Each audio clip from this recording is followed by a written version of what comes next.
Kaixo egunon, ongitorriak gure astearte zoira. Bueno, dakizun bezala elkarrizketekin hasiko gera.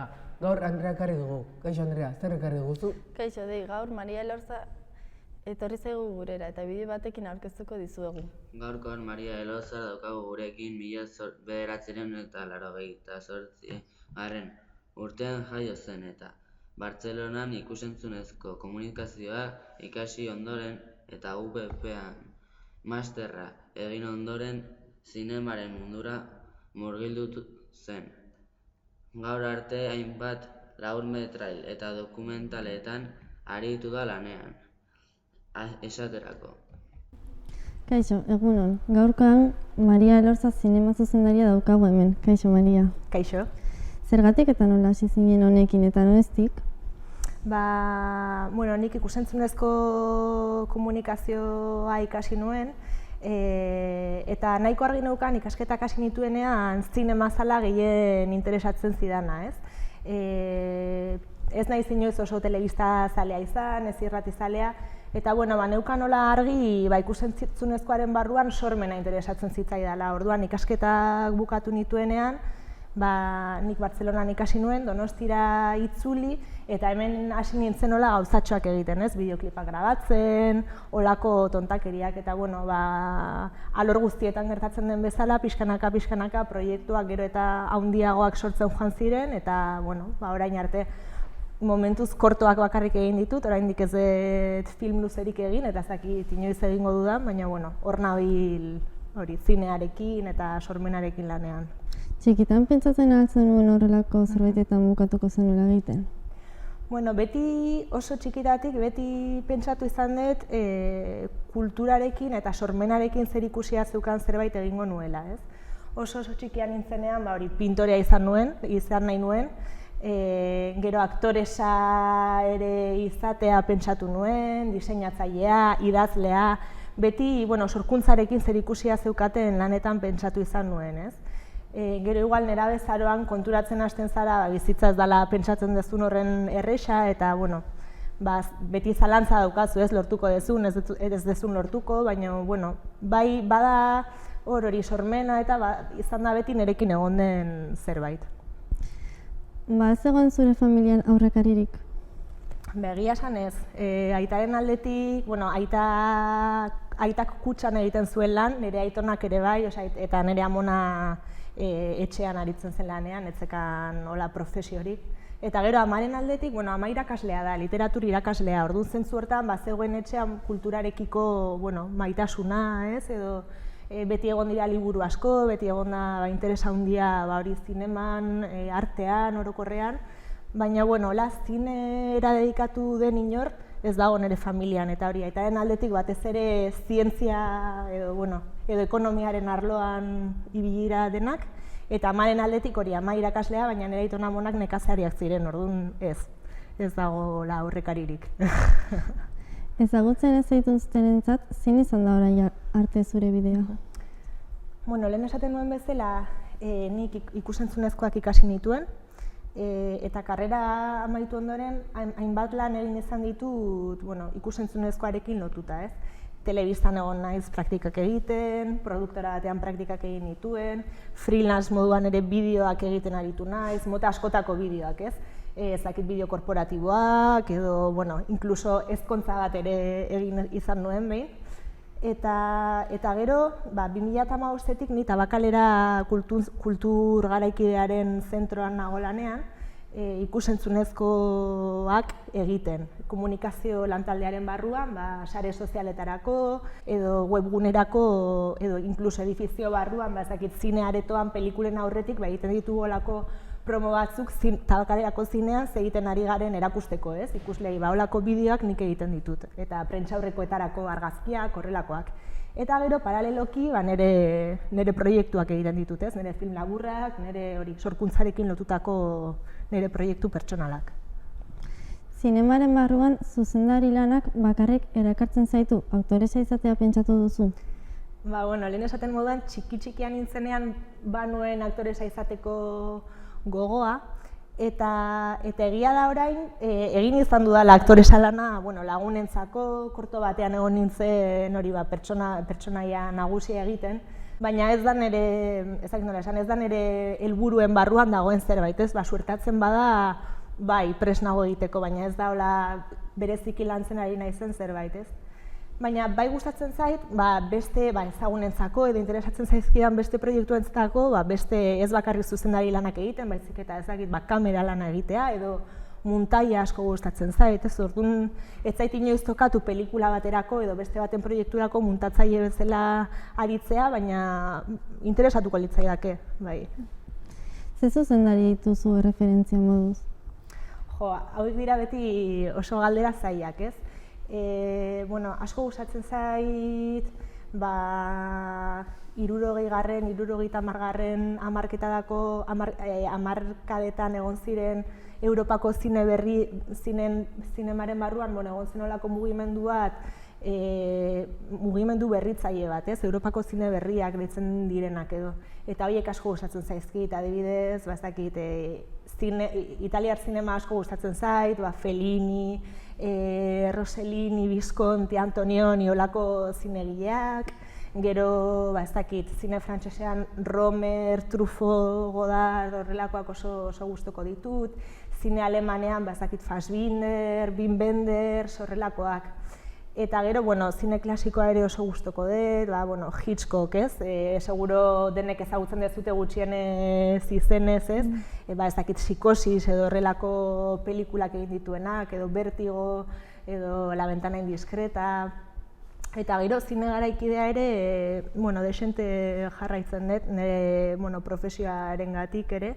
Eta, ikusi ditudan azken gauza interesgarriak izan dira, igual zinema espainiarraren barruan, igual Carlos Bermud, edo orain Isaki Lacuestaren azken filma ez dut ikustekotan egon naiz eta ez dut aukerarik izan, baina gero dokumentala ere asko gustatzen zait, ez dakit, Agnes Barda, adibidez, orain Nosferatun zikloa daukana, ez dakit, gauza asko oso anitzak.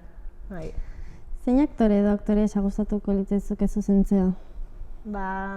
Uste dut, hola, ez naiz oso aktore zalea edo ez naiz oso ez daukat olako fetitxerik, baina igual Bruno Ganz, ez dakit ezagutzen ez da zuen garaiko aktorea da, nahiko gizonja heldua, baina oraindik lanean ari da, eta orain aterako da Lars von Trierren azken pelikula eta ateratzen da adibidez.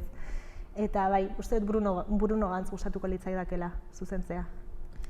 Zein da zure film gustukoena?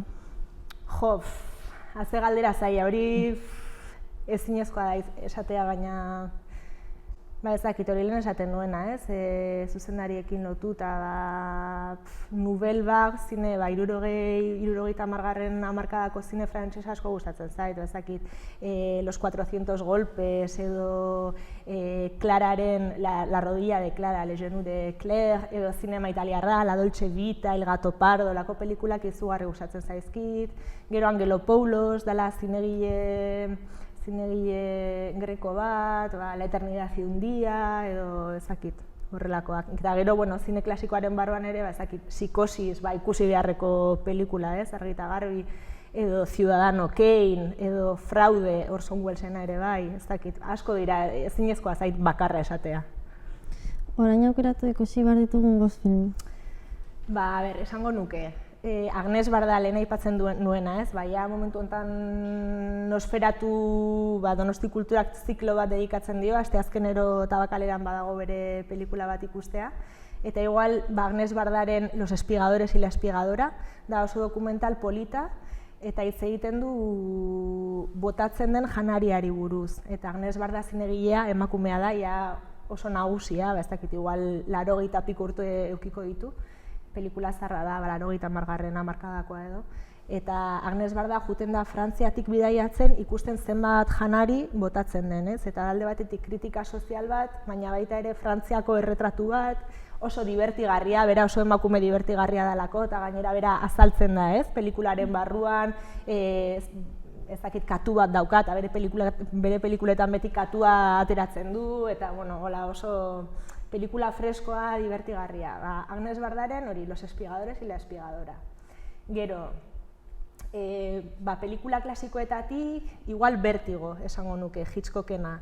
Dalako, bueno, ez dakit, zine klasikoaren gailurra edo, ez? Da, bueno, zine klasikoak hor desplegatzen du bere lilura guztia, ez dakit, zentzu askotan oso pelikula borobila, eta, bueno, Hitchcock ezagutu behar delako, ez dalako, bueno, gaur egungo zinean ere oso influentzia garrantzitsua. Gero hori, igual Los 400 golpes, Truffautena gainera zuentzako gazteak izan da, gazteentzako pelikula bat da. Da, bueno, eskolan gustora ez dagoen mutiko baten erretratua, eskolatik eskapatzen da zinera pelikulak ikustera joateko, etxean ez dauka gurasoekin oso harreman ona, baina da hori gaztetasunaren eta askatasunaren kantu bat, ez? Oso pelikula ederra. Gero, igual espainiar bat aipatzeagatik, Victor Erizeren El espíritu de la colmena, hau ere pelikula zaharra da, baina, bueno, ez dakit, zinearen misterioari buruz hitz egiten du, haurtzaroari buruz, oso pelikula hori delikatua, freskoa, eta gero, 5. falta zait, ez? Igual esango nuke Orson Wellesen Fraude, dela zinearen iruzurrari buruzko pelikula bat, baina zineari omenaldi bat ere, eta falsifikazioari buruz hitz egiten du. Da dokumental moduko bat, baina dokumental faltsua, kontatzen duena gezurra dalako, baina kontatzen dizu falsifikadore baten istorio faltsua, dokumental bat izango balitz bezala.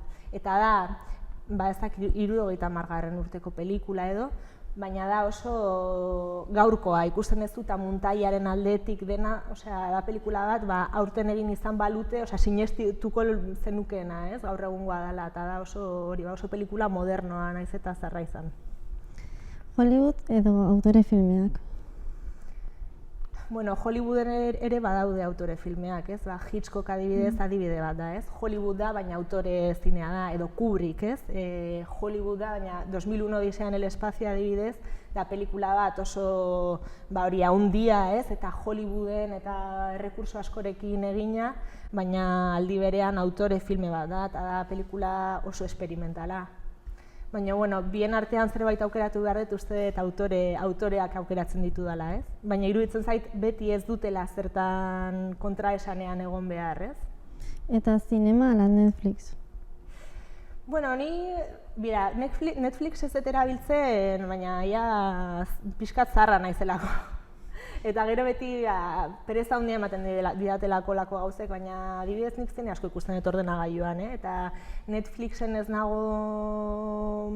aldan eman da, baina Filmin dala Espainiako zine plataforma online zinema ikusteko ordaintzeko plataforma bat, eta hor zine asko ikusten dut, eta iruditzen zait, ez dakit badaude hola zine aretoaren eta holako kulto bat, ez? Badago zine aretoarekin eta zinea pantaila handian ikustearekin, eta ni horretarako naiz nahiko heterodoxoa, eta etxo nik egiten ditudan pelikulak nik beti esaten dut ez dela beharrezkoa hola pantaila handian ikustea.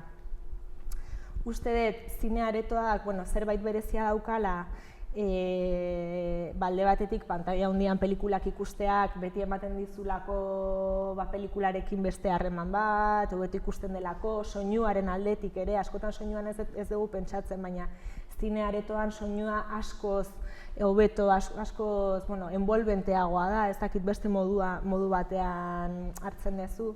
Eta batez ere niretzako zine aretoak ematen dizun gauza bat da, zu benetan sartzen zehala, eta pelikula amaitu arte ez zehala irtetzen, ez? Eta denbora hori pelikula bat ikusteko hartzearen esperientzia egia da etxean ezin dezula replikatu, ze ordenagailuan zaude eta telefonoz deitzen dizute, pelikula gelditzen duzu, deia eratzuten duzu, gero berriz jartzen duzu, gero hotza daukazu altxatzen zea ez dakit kalefakzioa jartzea edo egarria daukazu eta hurbila joaten zea, orduan niretzako badago, hori da igual batez ere galtzen dena, ez? Lehen zinea bazalako benetan mundutik ateratzen zintuen zerbait, ez? Eta bazan eguneroko logikatik kanpo geratzen zen denbora bat, ez? Denbora bat aparte, ez? Mundutik eta bizitzatik aparte.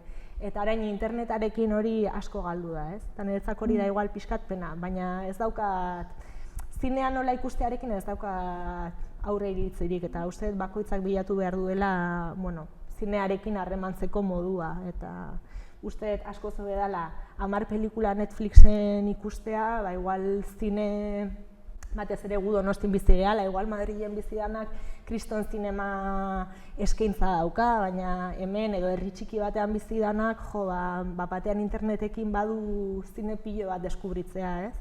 Eta, bueno, alde hortatik biak ondo iruditzen zaizkit, bakoitzak egin dezala nahi duna. Etorkizunera begira, baduzu proiekturik esku artean? Bueno, orain nago justo lehen aldiz, nik orain arte beti dokumentalak egin izan ditut, ez? Film laburrak eta dokumentalak, eta lehen aldiz ari naiz, bueno, fikziozko gidoi bat idazten. Ez da fikzio puro bat, da pelikula bat, zati bat fikziozkoa daukana eta beste bat dokumentala, baina, bueno, lehen aldiz ari naiz hori idazketa lan hori egiten. Orain arte dokumentalekin, segun eta nola egiten dezun lan, batzuk gidoia idazten dute, baina nik adibidez normalean ez beti idazten. Igual, badauzkat buruan argi sekuentzia batzuk, edo elkarrizketa bat egin nahi dut honekin, edo grabatu nahi dut paisai hau, baina normalean ez beti idazketa lan bat egiten. Lehenengo sekuentzia, tipo bat kaletik ibiltzen, adarretan, zuhaitz baten adarretan, txori bat eganez, ez detola idazten, normalean ateatzen naiz kamerarekin eta grabatzen dut. Eta orain nahi naiz hori lehen aldiz, bueno, gidoi bat idazten. Pentsatzen dut egun batean errodatuko dut dela, baina ez dakit. Ezin dezu inoiz jakin, zinearekin ere denborak oso luzeak dira, ez? Proiektu bat hasten dezunetik amaitzen duzun arte, urteak pasatzen dira normalean. Ez da beste arte forma batzuk bezala, ez dakit pintura edo literatura, ez? Non zuk harreman oso zuzena daukazun obrarekin. Zinean beti behar dira errekurso asko, behar da dirua, behar da ekipoa, behar da alde teknikotik ere, bueno, baliabide asko behar dira, ez? Orduan normalean, ez dakit, film luze baten ideia daukazunetik bukatzen duzun arte, igual 5 urte pasatzen dira, ez? Orduan, bueno, orain idazten ari naiz, espero dut egunen batean amaitzea proiektu hau. Erraza al da zinema zuzendari lana bizitzako gainontzeko esparruekin uztartzea? Zer egiten duzu zinema mundutik atetan, hor da beste Maria hori? Oso hau ere galdera zaila da. Nik uste dut beti artearen esparruan lan egiten dutenek, beti artearen barne bizi direla, ez? Edo artearen baitan, ez? Da profesio bat, baina ez da profesio bat aldi berean, ez? Lana ez da amaitzen errodajetik ateratzen zarenean, edo lana ez da amaitzen idazten ari zara eta etenaldia egiten duzu eta ez da hor geratzen gidoia, ez? Beti zaude, bueno, beti zurekin eramaten dezun zerbait da, ez? Eta zure bizitzako hori, zure bizitza pribatuan, familiarekin hizketan ari zarenean, beti dago presente, ez? Bestalde, artean lan egiten dugunok, normalean beste profesio bat ere eduki behar izaten dugu, oso zaila delako arteaz bizitzea edo zineaz bizitzea.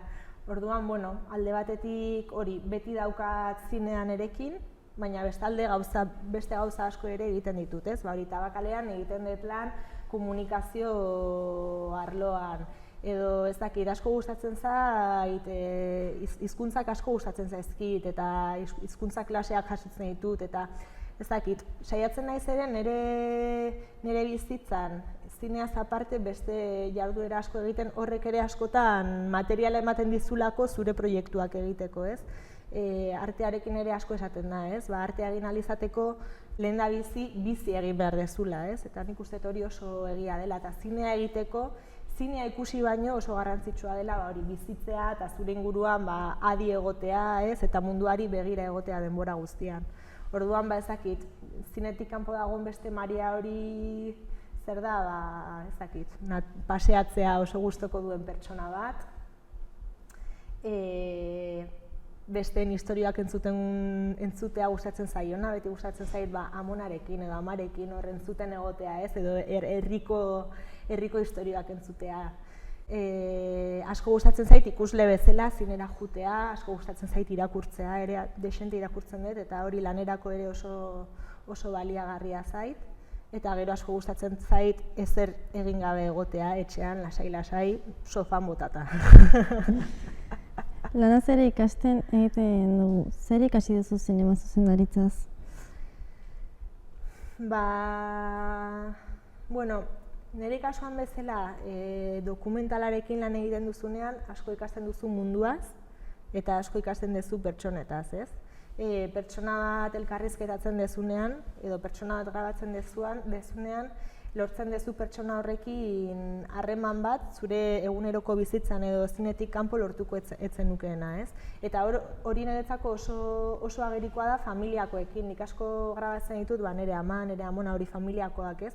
Eta egia da kamera eskuan daukazunean lortzen dezula pertsonekin beste mota batetako harreman eukitzea eta batean lortzen dezu zure amarekin inoiz hitz egin ez dezun gai bat edo tabua izan den gai bat, igual batean kameraren bitartez lortzen dezu ateratzea, ez? Eta uste dut hori, zinegintzak asko erakusten dizula munduari buruz, gorputzei buruz, gauzen mugimenduari buruz, eta gero ikasten duzu gai oso anitzei buruz ere, ez? Egin dudan azken film laburrak adibidez ipurtargiei buruz hitz egiten zuen, orduan egon nintzen, biologiarekin zerikusia zeukaten testuak irakurtzen, ezakit ipurtargien sorrerari buruz, eta orduan tokatzen zaizun gaiaren arabera gauza asko ikasten dituzu, ez? Ezakit momentu batean egin nuen arrantzari buruzko dokumental bat, ez? Eta jo nintzen, arrantzale batzuekin, berdela arrantzatzen zuten arrantzale batzuekin, barkuan igo nintzen, batean ikusten duzu arrantzaleen bizitza, ez? Zuk inoiz ezagutuko etzen nukeena zure bizitzako beste dozein momentutan, ez? Orduan, asko ikasten duzu hori bizitzari buruz eta munduari buruz. Zein da zuzendaritzaz ematen dizun oroitzapen onena eta gogorrena? Jo, ez dakit. Momentu gogorrena igual izan zen arrantzaleekin, justu. Ze da oso lan gogorra, eta, badakizu teorian imaginatu dezakezu arrantzale lana zaila dela, baina, hola gertutik ikusten dezunean barku barruan, impresio ematen dizu, ez? Ez dakit, adibidez, ikusten duzu droga asko dagoela arrantzaleen artean, aguantatu behar dutelako ez fisikoki bizitza hori, eta, ez dakit, niretzako izan zen nola nahiko, pixka gogorra. Eta gero ez dakit, adibidez egin nuen korto bat, segura ezagutuko dezutela, Alde Zaharrean gauean, ez dakit, aste nagusian, edo festak daudenean egoten da emakume txinatar bat, argiak dauzkaten gailuak saltzen, ez dakit, ikusi dezuen noizbait. Egin nahi izan genuen emakume honi buruzko dokumental bat, ez, eta emakume hau bilatu.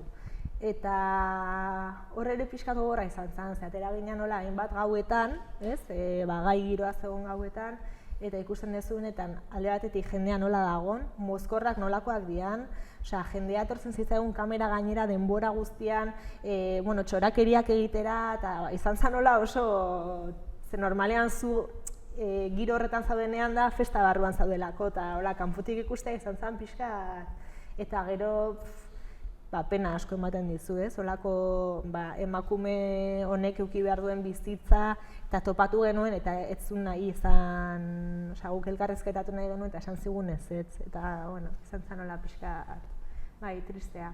Eta gero momentu honak ezakit, momentu hon asko daude, niretzako zinearekin, badago, igual gehien liluratzen dagoena da, grabatzen ari zarenean askotan egoten direlako revelazio momentuak, ez? Haizea grabatzen eta kameraren pantailari begira, eta batean batzutan magia gertatzen da, ez? Eta badago, igual elkarrizketa batean pertsona batek esaten dizun zerbait, edo paisaia bat grabatzen ari zera, eta batean, ez dakit, haizea iristen da, eta zerbait mugitzen da modu berezi batean, holako, ez dakit, momentu oso ederrak daude, ez? Eta hori, eta batez ere pertsonekin, ez? Pertsonekin hori lortzen dezun batzutan intimitate hori, oso ez duke jakingola momentu zehatz bat esaten, baina momentu eder eta magiko asko daude filmatzen dezunean. Dakizun bezala eskola batean gaudez. Zer oroitzapen dituzu eskola garaiaz? Egia esan, ni beti izan du naiz nahiko positiboa eskolarekiko, ia oso ume eta gero nerabe oso lasaia nintzala, ez naiz inoiz oso rebeldea izan. Badut oroitzapena aspertzearena, hori oso badut aspertzearen oroitzapena, eta batez ere, gero ja haunditzen zarenean zuk unibertsitatean edo beste, zuk aukeratzen dezu, ez? Ez dakit, zure aukera da egiten dezula, ez? Inkluso lanean ere aspertzen zara batzutan edo egin nahi ez dituzun gauzak egiten dituzu askotan eta askotan, baina da zuk aukeratu dezun lana, ez? Eskolan, badut hori, igual aspertzearen oroitzapen hori, baina niri beti gustatu izan dut zait asko ikastea. Orduan badut, gauza asko ikasi izanaren oroitzapena eskolan, niretzako oroitzapen honena da batxilergoan, ze batxilergoan bai izan nuen lehen aldiz, nik nahi nuena ikasten aritzearen pertzepzio hori, edo ez dakit, igual ere ikasten ari zaren horrek zertarako balio dizun gehiago ikusten hasten zara, igual DBH-en edo lehen hezkuntzan ez daukazu oso argi zertarako balio dizun ikasten ari zaren guzti horrek, eta igual ja helduagoa zarenean hasten zara ulertzen pixkat nora eramaten zaituen. Ez dakit, gero nera bezaroa ez detola kariño handiarekin gogoratzen, iruditzen zen, ez dakit, garai zaila ere bai, eta beti, ez dakit, oso sentimendu guztiak, ez dakit nola esaten den euskeraz, pero como muy a flor de piel, dena, eta gurasoekin ere bronka asko, baina, orokorrean ez daukatola oroitzapen txarrik eskolarekin. Gero ez dakit, goi mailako ikasketak divertigarriagoak dira, hori bai. Zer esango zenioke zure berdina egin bai duen norbaiteri? Zer esango nioke? Burua irekita eukitzeko, burua edo, ez dakit, ikuspegia irekia eukitzeko, adi egoteko, ez dakit, inguruan gertatzen den guztiari, irakurtzeko, eta ikasteko ez bakarrik zinea, baizik eta hori, zinea egiteko beste, bizitzari buruz ikasi behar dezula, eta beste alor guztietatik edan behar duzula, ez? Eta gero esango nioke, bere instintoa jarraitzeko, ere bai, sonumenean hori oso garrantzitsua dela, eta igual zine ikasketetan edo zine ikasketen alderdi txar bat niretzako da, beti badagoela irakasle bat edo akademiak esaten dizula zer dan zuzena eta zer ez, eta sorkuntzan hori askotan ez da ona, askatasuna behar dezulako sortzeko, orduan zentzuetan ere, bakoitzak bere instintoa jarraitu behar dula eta lan asko egiteko ere. Zinea egiten ikasteko zinea egin behar dezu, ez? Eta hori, ikasketek laguntzen dizute, ezagutzen ez dezun zine pilo bat ikusten dezulako, edo deskubritzen dizkizutelako gauzak, baina azkenean zinea egiten ezin da irakatsi, ez? Egin behar duzu eta hola ikasi behar dezu egiten. Eta zer esango zenioke DBH lauko ikaslei? Zer esango nioke? Zinearekin harremanduta edo orokorrean? Orokorrean. Esango nieke...